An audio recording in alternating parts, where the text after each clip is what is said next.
Okay, so I hope you can hear me because this is in the middle of the night and I just had a dream and I have decided that I know what I'm going to do with this channel now and I'm going to make it a dream log. So, starting tonight, this is the new year. Uh, Coincidence. But anyways, so the dream I had, okay, for starters, I work overnight and so I sleep during the day. And today for New Year's, I had some drinks, and so I think that's why my dream was so like intense. But I tried to go over this in my head before so I could say it out loud, but it's just a crazy dream. So I'm gonna start from like, I don't know exactly where to start. Okay, I'm gonna start with the rednecks. Okay, I live in small town USA, so you know there's rednecks. They wear the Confederate flag hats and the boots and the jeans, and that's what they wear. And these rednecks were out in public and they put on their Confederate hats.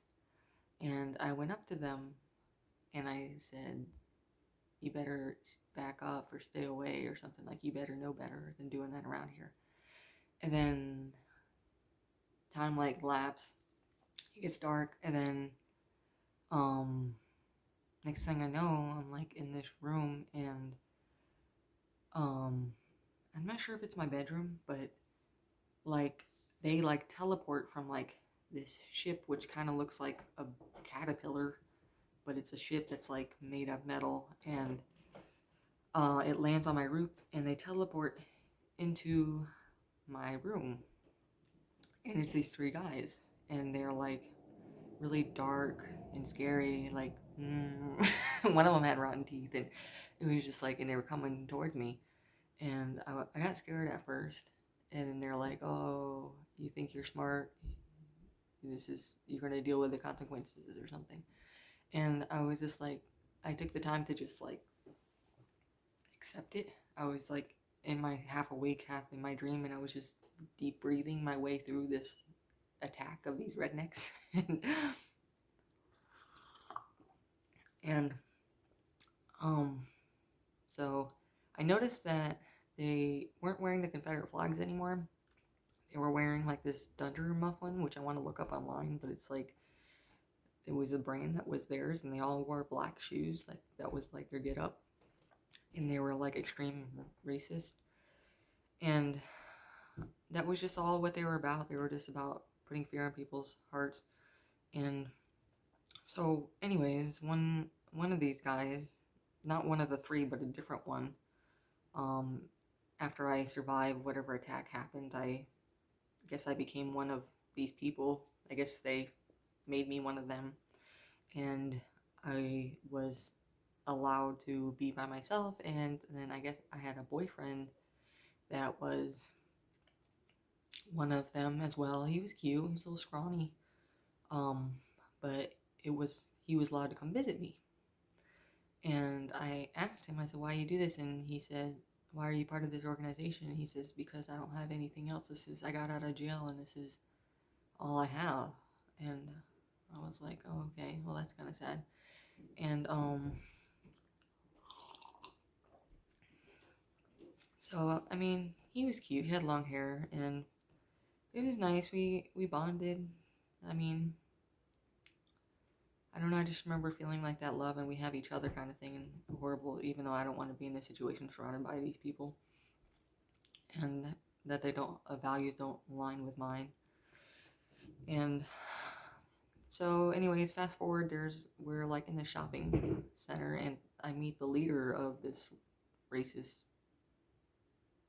group, extremist group, and he's like this guy with short hair. He's got like a collared button-up plaid shirt, like you would imagine any farmer to have, and he um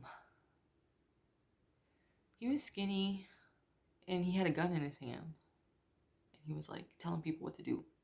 And we were in a shopping center and he was in an aisle and he told me to go over there, like to another aisle, I guess. And so I went over there and then I started shopping. I guess I found out what I was supposed to do, and I guess I was supposed to be shopping. So I was going through this stuff. There was lentils, and I got excited about that. I was like, oh, there's a big bag of lentils. But then I saw the price, and I was like, no, I'm not going to pay that much for it. And I found a little bag of red lentils, and I was like, ooh, that's a good one. It's a good price. That's what I want. And then this girl I work with, I don't know her name, but she's got a shaved head, and she's kind of cute. Anyways, like, she was in my dream, and she's like, ooh, how about this couscous? And I was like, no, I don't want that. And I walked away. And so I walked away and found that the group was more, they were getting more people. There, you can just tell that, like, they were, um, there's more people, there was more of them. They're getting them from, like, the neighborhoods. They're recruiting. And all these people with this Dunder Mifflin thing, which I want to look up online to see if it even has the same logo, but had this in these black shoes, like real nice black shoes. And now that I think about it, one of the guys I work with was in my dream, but and he was one of the guys, older man, and so we I got the food and we left, and then I went to um back with my boo thing, and we were I had to edit this some of this out because so we were having a nice time in the woods, and then all of a sudden, like, it happened. The attack of the extremist happened, and it was like a big explosion that, and you can kind of feel it like an earthquake. And we knew, and then everything fell over, and we're like, oh, is everyone okay? And of course, they all survived, all the bad people. And but the whole thing, it didn't.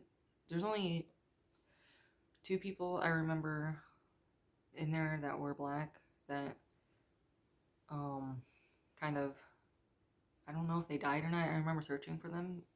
My friend Christia, and she had a daughter in the dream. She doesn't have a daughter in real life, but she had a daughter in this dream, and she looked the same in this dream as she is in real life. But yeah, her and her daughter, I just remember looking for them, and we didn't know if they were okay or not because we saw them fall in this big explosion. And so yeah, so me and my boo thing, we were out in the woods, and this explosion happens, and so we go back to this hotel room, or yeah, these apartments, hotels, or something, and I guess to get back with the crew, and sorry, I'm just trying to piece it together here. So we're there, and since there was an explosion, everyone was in their rooms and hiding from the police, and then this woman pops up in front of my door, and she's like, whatever you say, don't admit to anything, and then like runs away. And then these other 2 women come up, and they're like, and I go up to the screen door, and it's locked. I can't go in or can't go out. They can't come in or I can't go out. And they um they said, I need you to turn on your music to see if we can hear it from the outside. And I was like, okay. So I go back to the back room, and everything's dark, and I go to turn on the radio or something like that, and then they follow me, and they're like, where they were like trying to set me up to admit something because they were one of us, and they wanted to see if I'd rat on us, so it was a trap, and I didn't. Next thing you know, we gotta leave, and I'm sitting here. I have all this medicine. I have to take all my medicine, so I'm shoving pills in my mouth. And I'm like, I gotta go. We gotta go. And then I don't know where we went after that. I think I went to like this. My dream kind of skips into another storyline where I go to like this giant yoga studio, which I think this is enough for now. But I just thought that was like a crazy dream. And it kind of made me have like sympathy for the people in my dream who are these extremist racists who can't financially support themselves, so they end up in these like environments and these with these people that they might not necessarily agree with, but like kind of like a gang, you know.